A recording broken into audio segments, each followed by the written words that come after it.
Bună ziua, dragilor, și bine v-am regăsit în această etalare. Vom vedea concret care este situația voastră cu persoana de interes. Desigur, nu avem un titlu predefinit de această dată și va fi o etalare colectivă, așadar țineți cont că nu poate să rezoneze cu toată lumea, țineți cont că rolul meu este de a ajuta persoanele care trec prin momente dificile, prin momente în care realizează că sunt în conexiuni toxice, să-și dea seama ce este bine să facă pentru ele, dacă pot să recupereze, dacă pot să salveze acele conexiuni sau este mai bine să se îndepărteze. Așadar, este clar că dacă aici există cumva persoane care se așteaptă la răspunsuri extraordinar de pozitive, cu că totul roșii și floricele, de cele mai multe ori, din păcate, asta nu este cazul. Rolul meu aici este de a fi alături de persoanele care trec prin momente dificile, care au nevoie să știe încotro să se îndrepte, ce este cel mai bine să facă în acel moment și orice alte mesaje aferente. Desigur, ghidarea pe care eu o ofer se bazează pe aceste cărți, fie ele sibile, de tarot sau oracol, și vom trece direct la etalare, da? Bun, hai să vedem întâi care este energia persoanei voastre de interes. Energia persoanei voastre de interes. Judecătorul.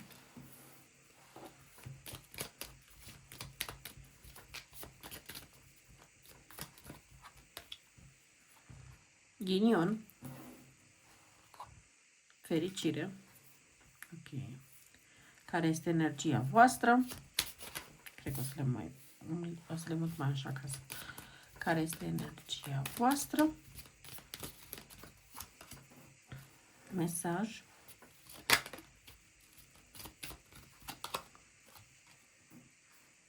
Iubită.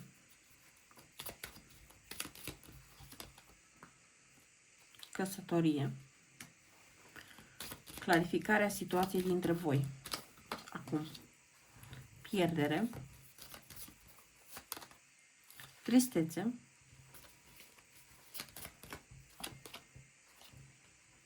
Și preot. Bun. La baza pachetului avem moartea. Aici consider că aveți de-a face cu o persoană cu care, în majoritatea cazurilor, ați pierdut contactul. Aici cred că pentru foarte mulți dintre voi a avut loc o separare. Separare din ce cauză? Din cauza faptului că voi sunteți persoane mai orientate spre o conexiune stabilă, o conexiune sigură, o conexiune oficială și asumată, iar persoana voastră de interes pare să nu fie tocmai așa. Energia persoanei voastre fiind dată de judecător, atenție foarte mare că aveți de-a face cu o persoană care poate avea anumite scuze pe care și le atribuie atunci când începe să critique prea dur anumite persoane. Cumva se folosește de raționament, de logică, da, pentru a-și asuma anumite gesturi care pot fi răutăcioase și chiar cu intenții malefice față de persoanele din jur, da? Și nu este o persoană care este dispusă să-și asume răutatea sau lipsa de empatie. Este o persoană care întotdeauna spune că ea e corectă, că ea vede lucrurile așa cum sunt, că le vede destul de clar, destul de evident, dar nu își va asuma faptul că exagerează atunci când critică, atunci când este răutăcioasă și atunci când blamează, când aruncă cu cuvinte urâte, pentru că această persoană consideră că întotdeauna are dreptate și aveți grijă pentru că această persoană mie îmi pare să fie o persoană care poate să lucreze la o instituție de stat sau poate să aibă o meserie care implică o anumită uniformă, da? Și vreau să vă mai atrag atenția asupra faptului că această persoană este o persoană destul de rece, destul de aspră, destul de dură și este o persoană care nu este foarte conectată cu sentimentele sale. Deci asta înseamnă că această persoană întotdeauna își va alege partenerii pe baza unor criterii mentale, pe baza unor criterii raționale și nu neapărat bazat pe sentiment, nu neapărat bazat pe compatibilitate, da? Apoi cu ghinion și fericire. Atenție foarte mare, pentru că mie îmi pare că această persoană are tendința de a se bucura de răul altora, de a sărbători răul altora. Deci un pic de atenție, pentru că eu nu văd aici să aveți de face cu persoana care să fie înțelegătoare, empatică, sau o persoană cu care să fie ușor de trăit. Este o persoană extrem de dificilă, extrem de rigidă, pe care nu prea o puteți scoate din vechile sale obișnuințe și modul său de a vedea lucrurile, de a trăi lucrurile. Ce vreau să vă mai spun aici este că energia voastră este o energie foarte caldă. Deci, dacă ar fi să luăm energia voastră și energia persoanei voastre, voi sunteți opuși. Total opuși. Persoana asta este foarte rațională, foarte brutală, foarte dură, foarte răutăcioasă. Voi aveți o energie foarte caldă, foarte iubitoare, foarte dornică să se implice. Voi sunteți persoanele care se implică, se dedică total persoanei pe care o iubesc, și aici cred că voi ați avut foarte mult de suferit pe tema asta din cauza faptului că voi ați trecut peste foarte multe răutăți și peste foarte multe cuvinte dure și urâte care s-au spus la adresa voastră și ați preferat să faceți tot ce ați putut voi mai bine pentru a menține această conexiune, pentru a stabiliza această conexiune, pentru a-i oferi acestei persoane sentimentul de cămin, sentimentul de a fi iubit, de a fi apreciat, de a fi, nu vreau să zic înțeles, dar de a ști că are pe cineva care să o aștepte acasă, sentiment pe care această persoană este posibil să nu fie experimentat nici măcar în copilărie, și atunci această persoană a voastră, desigur, este destul de plină de anumite traume peste care nu a reușit să treacă și nici nu cred că va fi deschisă vreodată să treacă cu adevărat peste ele, cu toate că, efectiv, comportamentul său vine direct de acolo, da? Este foarte bine să știți acest lucru. Nu-i căutăm scuze acestei persoane, dar este bine ca voi să știți că nu puteți vindeca această persoană oricât de mult ați dori. Energia voastră este foarte orientată spre asumare, spre o relație stabilă, spre căsnicie, spre a crea un cămin alături de persoana iubită și de a crea o familie, lucru care nu se poate întâmpla, din păcate, cu persoana aceasta. Dar vreau să vă atrag atenția asupra faptului că dacă voi veți fi deschiși să întâlniți o persoană nouă și veți fi dispuși să iubiți din nou, să știți că nu veți avea foarte mult timp de așteptat, poate să intervină o persoană nouă în viața voastră pe care să o cunoașteți cumva prin scris, fie în mediul online, fie, sincer, nu știu alte variante, dar aici consider că cei care sunteți în această ipostază știți deja. Pentru unii dintre voi este posibil ca această persoană deja să fie intrat în viața voastră într-un mod mai subtil, această persoană nouă, mă refer, că nu persoana din trecut, da?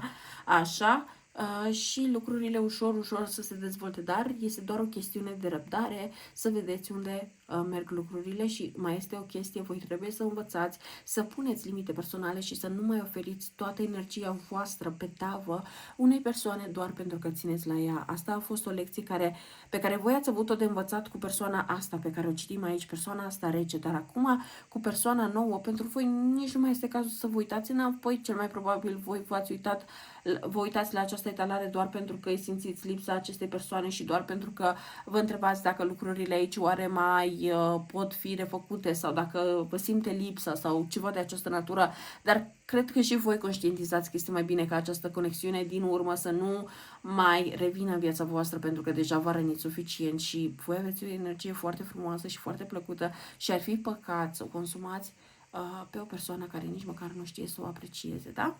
Ok. Bun. Hai să vedem care este viitorul dintre voi și această persoană, aceasta răutăcioasă, bucurie neașteptată,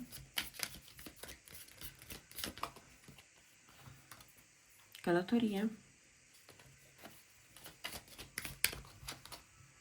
vizită, iubire, noroc. Mare grijă. De ce zic asta? Pentru că această persoană de care am vorbit și care am zis foarte clar că nu este într-o energie foarte plăcută, consider că vrea să vă facă o surpriză în perioada imediat următoare și să vă propună o călătorie, o plimbare, o ieșire, o întâlnire sau poate chiar vrea să vă propună să mergeți la aceasta, da, sau să aveți o, nu știu, o mini excursie împreună sau ceva de această natură, pentru că aici, sincer, momentan nu simt că ar fi energie de comunicare, nu simt că ați fi împreună, dar totuși această persoană vrea să vă tragă înapoi în viața sa și vă puteți aștepta ca un mesaj, să primiți un mesaj în perioada imediat apropiată, dar să fie din partea acestei persoane din trecut care vrea să vă propună această ieșire, această întâlnire, pentru ca voi efectiv să îi picați iarăși în plasă. Deci mare atenție cum aveți de gând să răspundeți, cum aveți de gând să tratați acest lucru. Eu nu v-aș sugera să mergeți, dar desigur decizia este doar a voastră,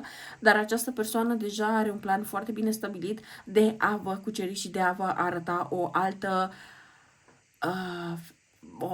față, o altă mască față de ceea ce voi v-ați obișnuit să vedeți la această persoană, pentru că voi vă puteți aștepta ca acum această persoană să trimită cadouri, să vină să vă facă surprize, să fie mai generoasă cu voi, lucruri pe care pentru foarte mulți dintre voi această persoană nu le-a făcut. Este foarte posibil ca mulți dintre voi să fie avut aici de a face cu o persoană care, de exemplu, nu a avut inițiativa de a veni cu un buchet de flori la voi, nu a avut inițiativa de a fi generoasă fără vreun motiv anume sau să vă facă un cadou, atenție, doar pentru că sunteți acolo, doar pentru că faceți parte din viața sa, ci din contră, aici puteți avea de face cu o persoană care e posibil chiar să fi căutat să aibă anumite beneficii financiare de pe urma voastră.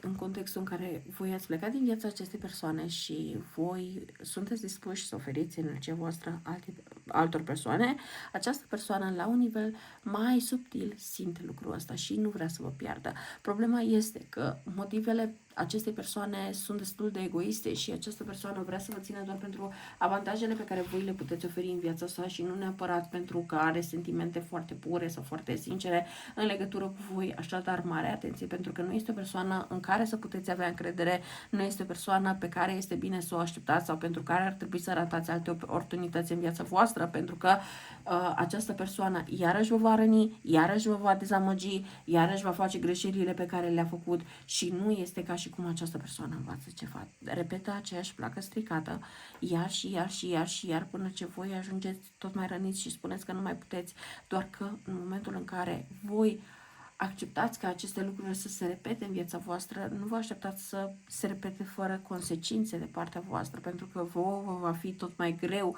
să aveți încredere în alți oameni, să întâlniți alți oameni și să aveți de-a face cu aceștia. Dar pare că această persoană vrea să vă profeseze o iubire pe care nici măcar nu o simte și vreau să vă atrag atenția asupra faptului că pentru mulți dintre voi această fațadă, această iluzie, pentru că efectiv e o piesă de teatru, dar în viața reală, e o scenare, propriu zis. Pare ca și cum, nu știu, norocul a dat peste voi, dar persoana asta nu se schimbă, persoana asta este tot aceeași, doar că vrea să vă țină. Această persoană vă dorește, vă vrea înapoi în viața sa, dar nu este dispusă să facă sacrificii, nu este dispusă să se schimbe, nu este dispusă să facă lucrurile de care voi într-adevăr aveți nevoie pentru a vă fi bine, da? Un pic de atenție dacă aveți de gând să-i dați acestei persoane o șansă sau dacă aveți de gând să mergeți în această călătorie, pentru că se poate lăsa cu o sarcină și, desigur, având de-a face cu astfel de persoană, nu este foarte ușor să treceți și printr-o sarcină sau să fiți legați de această persoană din cauza unui copil, pentru că atunci automat lucrurile se complică și nu mai puteți să scăpați de aceasta atât de ușor. Apoi, consecvență, fiți atenți că această persoană este în căutare disperată, da, de a găsi un mod de a vă ține acolo lângă aceasta. Asta nu înseamnă căsnicie pentru toți. Asta pentru foarte mulți dintre voi poate să însemne energie de copil. Deci atenție foarte mare, pentru că un copil este o responsabilitate foarte mare și sunt sigură că sunteți conștienți de acest lucru, dar vreau să vă avertizez pentru că persoana asta are un plan foarte bine pus la punct. Este clar că nu o să vină să vă spună totul mură în gură ce are de gând să facă, cum are de gând să facă, dar felul în care această persoană va pune problema va fi total diferit față de ceea ce voi sunteți obișnuiți cu aceasta. De aceea vă va fi foarte greu să prevedeți ceea ce are de gând să facă această persoană și mai mult decât atât, această persoană în momentul în care vine către voi vă va promite că s-a schimbat și că lucrurile vor fi mai bune și că este dispusă să facă tot ceea ce este necesar pentru a fi alături de voi. Dar în afară de șosete și probabil lenjerie intimă, această persoană n-a schimbat prea multe. Deci un pic de atenție în legătură cu acest lucru. Nu văd că ați avea de face cu o persoană care brusc a devenit peste noapte bună și vrea într-adevăr să facă o familie și lucrurile așa cum trebuie. Este o persoană care are enorm toxicitate în sinea sa, în energia sa și aduce peste tot haos și toxicitate. Dacă voi vreți să fiți trași în această energie, este libertatea voastră de a decide, dar eu nu vă recomand chestia asta. Bun, atenție foarte mare pentru că această comunicare încă o dată va veni ca mesaj scris din partea acestei persoane, poate să fie sub formă de mail, scrisoare, mesaj pe rețelele de socializare, de ce nu. Această persoană va pretinde că vă rămâne loială sau că v-a fost loială. Eu nu aș avea încredere în această loialitate a acestei persoane, pentru că pare că această persoană caută pur și simplu de cine poate profita mai mult, mai bine, cine este mai supus, cine este mai prezent, cine este mai ușor de influențat și nu este tocmai bine să vă asociați cu astfel de persoană. Această persoană pur și simplu vrea să se agațe de toate speranțele voastre, de toate dorințele voastre și să vă țină efectiv acolo lângă ea. Nu, încă o dată, nu este ceva de dorit, da? Atenție foarte mare, pentru că această persoană vine cu cadouri, poate să vină cu buchete de flori, poate să vină cu bijuterii, poate să vină cu excursii, poate să vină cu diferite gesturi pe care anterior nu le-a făcut, dar le face doar ca să încerce să vă prindă înapoi în viața sa. Bun. Pentru mulți dintre voi această persoană este destul de zgârcită, da? Dar este dispusă să cheltuie cu voi ceva bani, o sumă considerabilă, pentru a vă impresiona și pentru a vă arăta că într-adevăr s-a schimbat, că într-adevăr lucrurile sunt mai frumoase și avem falsitate și amant sau iubită. Deci atenție foarte mare, pentru că această persoană vine cu tot felul de gesturi, cu tot felul de vorbe, cu tot felul de atenții față de voi, dar sunt cu motive false. Nu aveți parte de o persoană, din păcate, în acest moment, care să fie total sinceră cu voi. Această persoană vă va promite, vă va spune că ea vă iubește, că ea vă vrea numai pe voi, că nu se uită la alte persoane, că e loială, că nu știu, tot felul de povești. Numai problema este că problema nu este doar că această persoană spune minciuni, dar mai este și problema faptului că această persoană nu se va schimba deloc, nici măcar nu va încerca să facă o schimbare cât de mică pentru a vă acomoda mai bine în viața sa. Și atunci voi sunteți singurii care faceți sacrificii, sunteți singurii care faceți compromisuri pentru această conexiune, iar această persoană doar se bucură de chestia asta atâta cât poate, da? Deci un pic de atenție, pentru că această persoană poate să vă promită tot ceea ce ați vrut voi. Aici, pentru unii dintre voi, poate să fie vorba de căsnicie, pentru alții dintre voi poate să fie vorba de niște acte pe casă, pentru alții dintre voi poate să fie vorba de niște înțelegeri financiare pe care voi trebuia să le aveți, dar este doar o schemă prin care această persoană plănuiește să vă prindă în ghearele sale. Atenție foarte mare, pentru că eu încerc să vă atrag atenția, dar nu pot să iau decizii în locul vostru. Apoi, un pic de atenție, pentru că în momentul în care voi vă veți prinde de chestia asta și voi îi veți spune acestei persoane exact care este situația și că ați înțeles de fapt ce se întâmplă, această persoană va începe să urle, va începe să devină violentă. Mare grijă dacă vă puneți într-o astfel de ipostază cu această persoană, pentru că este bine să vă feriți și să nu vă puneți într-o ipostază vulnerabilă față de aceasta. Această persoană de fapt este inamicul vostru și se pretinde a fi bărbatul în care ar trebui să aveți încredere. Mare grijă, pentru că dacă voi vreți să rămâneți alături de această persoană, îmi pare rău, dar această persoană vă va aduce doar griji, probleme, stres foarte mult și această persoană poate să fie și extrem de posesivă în legătură cu voi, în sensul în care nu vrea să vă piardă, nu vrea să găsiți pe altcineva, pentru că pentru voi este destul de ușor să găsiți pe cineva mai bun decât această persoană, dar nici nu este dispus să facă ceea ce este necesar pentru a vă ține aproape. Eu cam atât am avut de spus pentru voi. Sper că vă este utilă această etalare și vă mulțumesc că m-ați urmărit. La revedere!